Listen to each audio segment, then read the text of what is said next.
ബഹുമാനരായ ഗുരുജനങ്ങളെ, മാതാപിതാക്കളെ, സ്നേഹിതരെ, ഞങ്ങളുടെ ഇന്നത്തെ കഥാപ്രസംഗ പരിപാടിയും സഭനയും സ്മാരഭിക്കട്ടെ. നിങ്ങളുടെ എല്ലാം അനുവാദത്തോടെയും ഹൃദയസമ്മതിയോടെയും അനുഗ്രഹ ആശംസകളോടെയും ഞങ്ങളുടെ ഇന്നത്തെ കഥാപ്രസംഗ പരിപാടിയും സഭനയെ സമാരംഭിക്കുന്നു. കഥയുടെ പേര് മോഹം എന്ന പക്ഷി.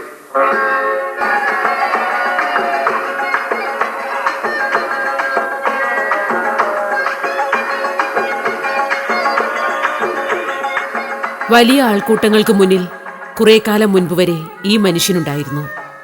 കഥ പറയുകയായിരുന്നു തൊഴിൽ. കൊല്ലം ജില്ലയിൽ പള്ളിക്കീഴ് എന്ന ഗ്രാമത്തിൽ ജനിച്ച മുകുന്ദൻ പിള്ള എന്ന ഇദ്ദേഹത്തെ കലാകേരളം മറ്റൊരു പേരിലാണ് വിളിച്ചത്, കൊല്ലം ബാബു എന്ന പേരിൽ. കഥാപ്രസംഗ വേദിയിലെ താരമായിരുന്നു കൊല്ലം ബാബു. മലയാളികൾ ഉള്ളിടത്തെല്ലാം കൊല്ലം ബാബു കഥ പറഞ്ഞു. 10,000-ത്തിലധികം വേദികളിലായി ജനലക്ഷങ്ങൾ ഇദ്ദേഹത്തിന്റെ ഒരുപാട് കഥകൾ കേട്ടു. കാഥിക നിരയിലെ ശ്രദ്ധേയമായ ഈ ശബ്ദം ഏറെക്കാലമായി വേദി വിട്ടു നിൽക്കുകയാണ്. ഞാൻ കലാരംഗത്ത് വരുന്നത് 13 വയസ്സിലാണ്. അന്ന് ഒരു അമച്വർ നാടകത്തിൽ അഭിനയിച്ചുകൊണ്ടാണ് ആദ്യമേ കലാരംഗത്തേക്ക് പ്രവേശിക്കുന്നത്. അന്ന് ഞാൻ SSLCക്ക് 4th ഫാമിൽ പഠിക്കുന്ന കാലത്താണ്. അത് കഴിഞ്ഞ് പിന്നെ SSLC പാസ്സായതിനു ശേഷം 58 SSLC പാസ്സായതിനു ശേഷമാണ് കഥാപ്രസംഗ രംഗത്തേക്ക് വരുന്നത്. ആ കഥാപ്രസംഗത്തിന് 1958 ജനുവരി മാസം 59 ജനുവരി മാസം 3-ാം തീയതിയാണ് ഒരു കഥാപ്രസംഗകനായിട്ട് രംഗത്ത് ആദ്യമായിട്ട് വരുന്നത്. അത് കൊല്ലത്ത് ശക്തികുളങ്ങര ശാസ്താക്ഷേത്രത്തിലായിരുന്നു ഉദ്ഘാടനം.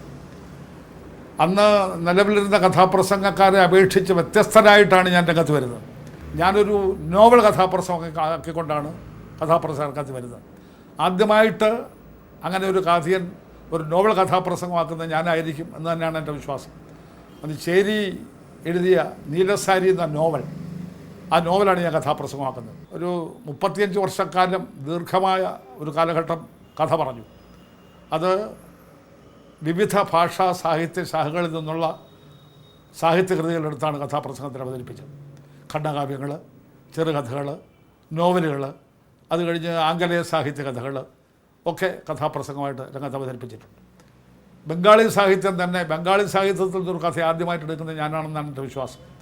അത് വിഭൂതിഭൂഷൺ ബന്ദോപാധ്യായ എഴുതിയ ഒരു ചെറുകഥ, മേഘമല്ലാർ എന്ന് പറയുന്ന ഒരു ചെറുകഥ, അത് ബംഗാളി സാഹിത്യമായിരുന്നു. അത് കഥാപ്രസംഗമാക്കി അവതരിപ്പിച്ചതാണ്.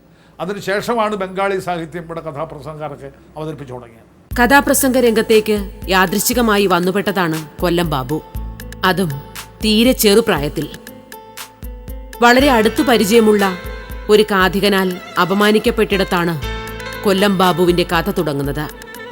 ജ്യേഷ്ഠനായിരുന്നു ഇദ്ദേഹത്തെ കഥാപ്രസംഗ വേദിയിലേക്ക് കൈപിടിച്ച് കയറ്റിവിടുന്നത്. ഞാൻ കലാകാരനാകാൻ തന്നെ കാരണം എൻ്റെ ജ്യേഷ്ഠ സഹോദരനാണ്. അന്ന് ഞങ്ങളുടെ പഞ്ചായത്തിലെ ആദ്യത്തെ ഗാനഭൂഷണം ബിരുദമെടുത്ത ആളാണ്. അദ്ദേഹമാണ് സത്യത്തിൽ എൻ്റെ വഴികാട്ടി. അദ്ദേഹം ഇല്ലായിരുന്നുവെങ്കിൽ കൊല്ലം ബാബു എന്ന് പറയുന്ന കലാകാരനുണ്ടാവില്ല. അപ്പോൾ അദ്ദേഹമാണ് എന്നെ കലാരംഗത്തേക്ക് കൈപിടിച്ച് കയറ്റിയത്. അദ്ദേഹമാണ് എൻ്റെ ആത്മീയ ഗുരുവും ഗുരുനാഥനും. എൻ്റെ കലാരംഗത്തെ എല്ലാം അദ്ദേഹം തന്നെയാണ്. കഥാപ്രസംഗ രംഗത്തേക്ക് വരുന്നൊരു അപ്രതീക്ഷിത സംഭവമാണ്. എൻ്റെ തൊട്ട അയലത്തെ വീട്ടിലെ എൻ്റെ ഒരു സുഹൃത്തും ഒരു ബന്ധുവാണ്. അദ്ദേഹം കഥാപ്രസംഗം പഠിച്ചു. ആ പഠിക്കുന്ന റിഹേഴ്സൽ കേൾക്കാനായിട്ട് ഞാൻ പോയി. അദ്ദേഹം വലിയ വിദ്യാഭ്യാസമുള്ള ആളല്ല, പഴയ 3-ാം ക്ലാസ്സുകാരനോ മറ്റുമാണ്. അദ്ദേഹം കഥ പറഞ്ഞുകൊണ്ടിരുന്നപ്പോൾ ഒരുപാട് അക്ഷരത്തെറ്റുകൾ ഇങ്ങനെ വന്നുകൊണ്ടിരുന്നു. അപ്പോൾ ഞാൻ പറഞ്ഞു, ചേട്ടൻ ഈ പറയുന്നതൊക്കെ അക്ഷരത്തെറ്റുകളാണ്, ഇതൊന്നും ശരിയല്ല എന്ന് പറഞ്ഞപ്പോൾ അദ്ദേഹം വന്ന് എൻ്റെ ചെവിക്ക് പിടിച്ച് പുറത്തു കൊണ്ടുപോയി. നിനക്ക് കഥാപ്രസംഗത്തെ പറ്റി എന്തറിയാം, നീ പോകുന്നു പറഞ്ഞു. അങ്ങനെ ഞാൻ വളരെ വിഷമിച്ച് വീട്ടിൽ വരികയാണ്. അപ്പോഴാണ് ജ്യേഷ്ഠൻ എൻ്റെ മുഖഭാവം കണ്ട് ചോദിച്ചു, എന്താ നീ വല്ലാതിരിക്കുന്ന, അപ്പുറത്തെ റിഹേഴ്സലിലേക്കാൻ പോരുന്നതല്ലേ? ഞാൻ പറഞ്ഞു തന്നെ. പിന്നെ എന്ത് പറ്റി? അപ്പോൾ ഞാൻ പറഞ്ഞു, എന്നെ ഇങ്ങനെ കഥാപ്രസംഗത്തെ പറ്റി നിനക്കൊന്നും അറിയത്തില്ല എന്ന് പറഞ്ഞ് പിടിച്ച് പുറത്താക്കി. അതുകൊണ്ട് എനിക്കൊരു കഥ പഠിക്കണം. അപ്പം ചേട്ടൻ പറഞ്ഞു, അതിനെന്താ പ്രയാസം, നിനക്ക് കഥ പഠിച്ചാൽ പോരെ, ഞാൻ എഴുതിച്ചു തരാം. അങ്ങനെയാണ് അദ്ദേഹം ചേരിയെ കാണുന്നതും കഥാപ്രസംഗം എഴുതിച്ചു തരുന്നത്. അങ്ങനെയാണ് ഞാൻ കഥാപ്രസംഗ രംഗത്ത് വരുന്നത്. അന്ന് കഥ പറയാൻ ഞാൻ കേൾക്കാൻ പോയ ആ കാഥികനുണ്ടല്ലോ, അദ്ദേഹം കഥ പറഞ്ഞില്ല, ഉദ്ഘാടനവും നടത്തിയില്ല. അതിനു മുമ്പ് ഞാൻ കഥ പറയുകയും കഥ ഉദ്ഘാടനം ചെയ്യുകയും ചെയ്തു. അങ്ങനെ അപ്രതീക്ഷിതമായിട്ടാണ് ഞാൻ കഥാപ്രസംഗ രംഗത്തേക്ക് വരുന്നത്. കാരണം ഞാൻ SSLC പാസ്സാകുന്ന കാലത്ത് അന്ന് ഈ കോളേജുകാർ അന്ന് SSLC പാസ്സാകുന്ന ആളുകളെ സമീപിച്ച് അവരുടെ കോളേജിൽ ചേരണമെന്ന് പറയുന്ന കാലം. പക്ഷേ കുടുംബത്തിൻ്റെ സാമ്പത്തിക ബാധ്യത എന്നെ അതിനനുവദിച്ചില്ല. കാരണം അന്ന് എൻ്റെ ജ്യേഷ്ഠൻ തിരുവനന്തപുരത്ത് സ്വാതിരുന്നാൾ മ്യൂസിക് അക്കാഡമിയിൽ ഗാനഭൂഷണത്തിൽ പഠിക്കുകയാണ്. അദ്ദേഹത്തിന് പണം അയക്കാനും എന്നെ കോളേജിൽ അയക്കാനും കൂടെയുള്ള നിവൃത്തി അന്ന് കുടുംബത്തിനില്ലായിരുന്നു. അപ്പം ഞാൻ സ്വയം ജോലിക്ക് പോയി കളയാം എന്ന് വിചാരിച്ചു. ചേട്ടൻ പഠിക്കട്ടെ, ഞാൻ ജോലിക്ക് പോയി കളയാമെന്ന് വിചാരിച്ചു. അങ്ങനെയാണ് ഞാൻ മലയാള രാജ്യം ശ്രീരാമോല്ലാസം പ്രസ്സിൽ ജോലിക്ക് പോകുന്നത്. ഒരു കമ്പോസിറ്ററായിട്ട് ജോലി ചെയ്യായിരുന്നു. പിന്നെ അവിടുന്ന് ഗവൺമെൻറ് പ്രസ്സിൽ പോയി. ഗവൺമെൻറ് പ്രസ്സിൽ ജീവനക്കാരനായി. 62 ആയപ്പോൾ ഗവൺമെൻറ് ഉദ്യോഗം രാജിവെച്ചു.